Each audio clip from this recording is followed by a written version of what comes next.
Something's wrong. Yeah, Sam, something is certainly wrong with today's new Final Destination Bloodlines picture. That vending machine has a human hand. I might have a little theory regarding what's going on here in today's picture based on some things we learned from CINEMACON just this past week. Now, let's get into it.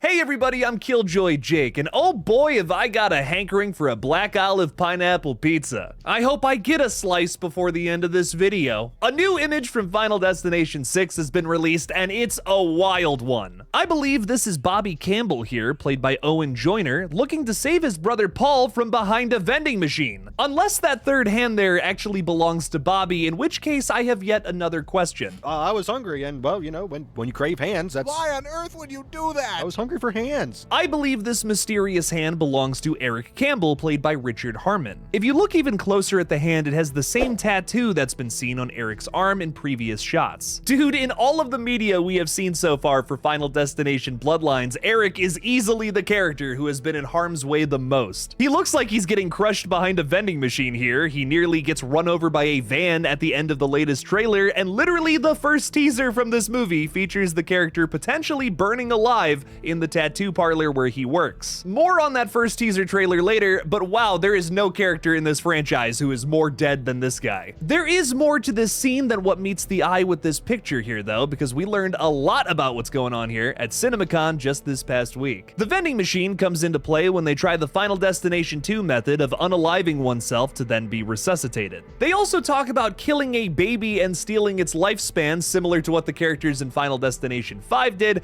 which is just messed up. Yeah, I guess your life will be longer, but you'll like be in prison? Bobby attempts the first method, thank God, by getting a peanut butter cup out of this marvelous snack dispenser. This treat delivery system, however, has sinister intentions because it comes alive to try to smash these characters. I'm kidding, that's a terrible theory. This isn't the end of Transformers where like every machine or electronic device turns into a Decepticon. Considering how this scene plays out, I think it's to say that the rules from the past are not going to apply here. I definitely think more is going to happen to these brothers as opposed to a vending machine crushing them like a watermelon between Gozday Dogan's thighs. Collider actually detailed the scene that was shown at CINEMACON, so let's talk about how this actually plays out. I will give a minor spoiler warning before we get into this. Although we don't see anything, we do have it described here. If you want to click off the video, you don't want to know about this before you see it on the big screen on May 16th, I totally understand. Collider detailed this by saying the scene gets tense when the machine is stuck, but they get their snack and are on their way. Unfortunately, the nightmare is just beginning for them after they find themselves locked in the MRI room with plenty of metal on their person, including a septum ring. The brother with the allergy takes a bite of his delicious death treat but panics and accidentally throws his body into the computer, which trips the MRI machine. The other brother's piercings come flying out of every direction before he finds himself pushed into the MRI machine by a wheelchair, torn apart from the pressure. Searching for his EpiPen, the other brother reaches it just in time, only to be killed by a spring from the vending machine. So technically, yes, this vending machine is evil,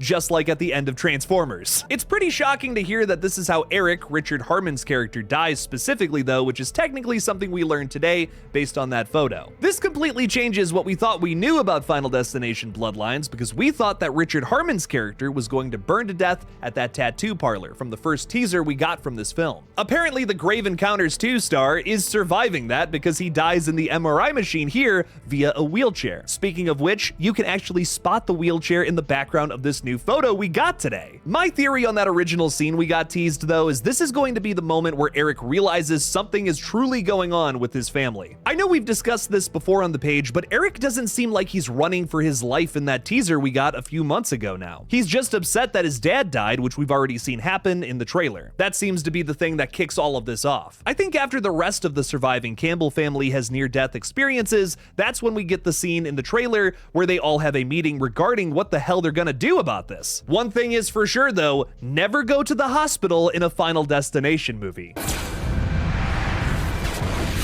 There's one last thing I want to point out about Final Destination that a lot of you have come up with, so credit to the audience out there, you guys rock. There is usually an order to death's design. A certain character is going to die, then the next one, then the next one, then the next one. It's different across all 5 films. Here, many of you have speculated that it's going down the line of the family members based on when they were born. That makes sense with killing off the dad first and then going down the line to the youngest child. The only thing that doesn't work with that is it seems like Iris Campbell, the grandmother of the family, seemingly the oldest member, at least that we know about, is still alive at some point, maybe halfway through the movie. That is just a guess based on the trailer, but I don't think this character is going out first. That seems to be purposeful based on other theories that we talked about on this page, where I think that Iris somehow figured out a way to cheat death for a very long time so she could live a full life. But that question is yet to be answered. How did Iris do it? I'm getting totally off the rails at this point, but I definitely think we're gonna get an answer to that via William Bloodworth's backstory, which we're seemingly getting here in Final Destination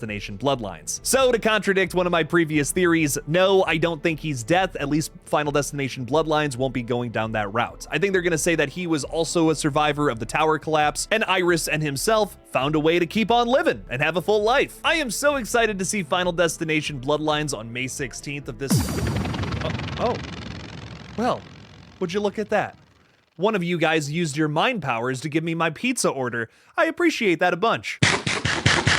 Before we wrap up today's update video, please make sure to subscribe to this channel for more horror movie updates just like this. The goal this year is to hit 40,000 subs, and I think we can even surpass that before December 31st. Let's make it happen. Also, check out my gaming channel, GullGotha, for some goofy horror gaming streams where my girlfriend and I scream at just about everything. Hey! It's a full-on fight in here! Get in the fire and die! No, I know, you come back! I'm not locked in here with you, you're locked in here with me! Thank you to everyone who supports both of my channels. Are you excited for Final Destination Bloodlines? Let me know down in the comments below. Thank you all again for watching, and as always, don't forget to kill it out there, y'all.